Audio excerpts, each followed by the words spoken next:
کہ ہم نے ہمارے اجداد، آبا، ہمارے اکابرین کی تاریخ کو نظر انداز کیا ہے، ہم نے ان کو چھوڑا ہے. ہمیں معلوم نہیں کہ شیخ الہند کون ہے، ہمیں معلوم نہیں ہے کہ رشید احمد گنگوہی کون ہے، ہمیں معلوم نہیں ہے کہ مولانا قاسم نانوتوی علیہ رحمہ کون ہے، ہمیں یہ بھی معلوم نہیں ہے کہ مولانا شاہ ولی اللہ محدث ذہبی رحمۃ اللہ علیہ کون ہے، سید شاہمد احمد شہید رحمۃ اللہ علیہ اس ہندوستان کو آزاد کرانے میں ان کی کیا قربانیاں تھیں، یہ ساری چیزیں ہمیں معلوم نہیں ہے. اس وجہ سے جو ہے ہماری کمزوری ہے. تو اس لیے اس کی کوشش کرنی چاہیے کہ ہمارے اکابرین کی جو بھی تاریخ ہے اس کو پڑھنے کی کوشش کریں، اس کو سمجھنے کی کوشش کریں اور اپنے آپ کو ہر دم آزادی کے لیے تیار رکھیں. تو حضرت شیخ الہند رحمۃ اللہ علیہ وہاں حجاز میں مقید ہو گئے تھے. مولانا عبید اللہ سندھی رحمۃ اللہ علیہ نے تحریک کے سلسلے میں جو کابل میں تیاریاں ہوئی تھی ان تمام تیاریوں کو ایک ریشمی رومال میں لکھ کر حضرت شیخ الہند علیہ الرحمہ کے حوالے کیا.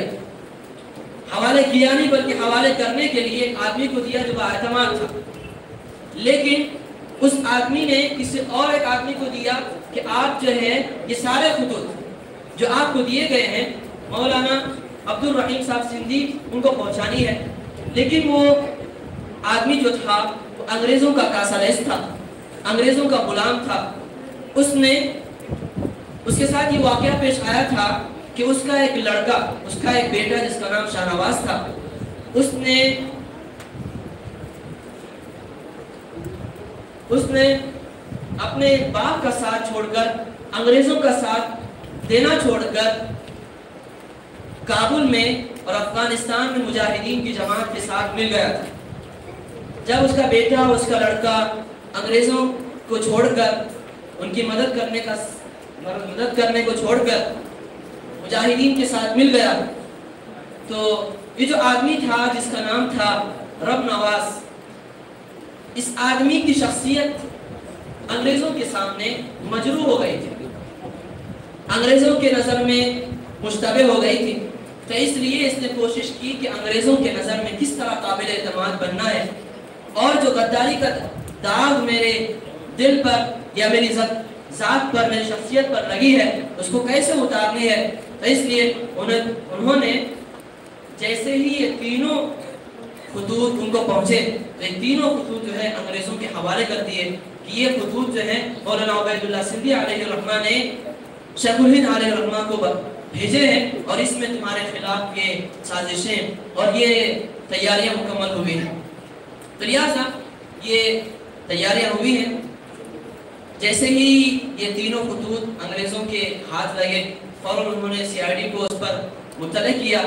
جیسے ہی مطلع ہوئے انگریز تو انگریزوں کے حکمران پر ایک زلزلہ سا چھا گیا، سارے لوگ پریشان ہو گئے.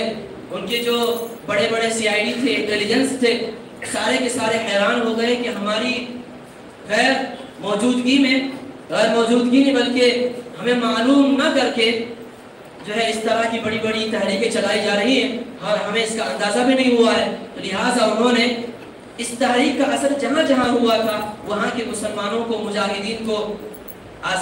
مجاہدین کو گرفتار کرنا شروع کیا.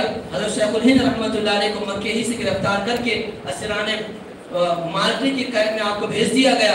اس کے علاوہ کابل میں بھی حضرت عبید اللہ سندھی رحمۃ اللہ علیہ کو گرفتار کر لیا گیا. اس طرح سے یہ تحریک جو شروع ہوئی تھی دیوبند کی سرزمین سے انجمن ثمرۃ التربیت کے نام سے ایک تحریک شروع ہوئی تھی.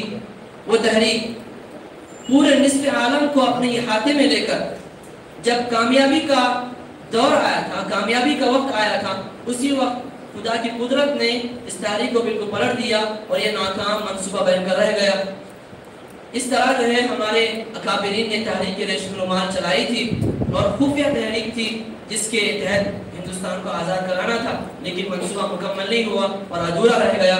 اور اس کے علاوہ بھی بہت سارے مسلمانوں نے اس ملک کو آزاد کرانے کے لیے محنتیں کی ہیں. اللہ تعالیٰ سے دعا کرتے ہیں کہ اللہ تعالیٰ ہمیں بھی ان کی قربانیوں کو یاد کرنے کی توفیق عطا فرمائے اور ان کی طرح ہمیں بھی جہاد کرنے اور ہمارے اندر بھی وہ جو جہاد کے جذبات ہیں وہ جذبات کو اللہ تعالیٰ ہمارے اندر ہی بیدار فرمائے. آمین و آخر دعوانا الحمدللہ.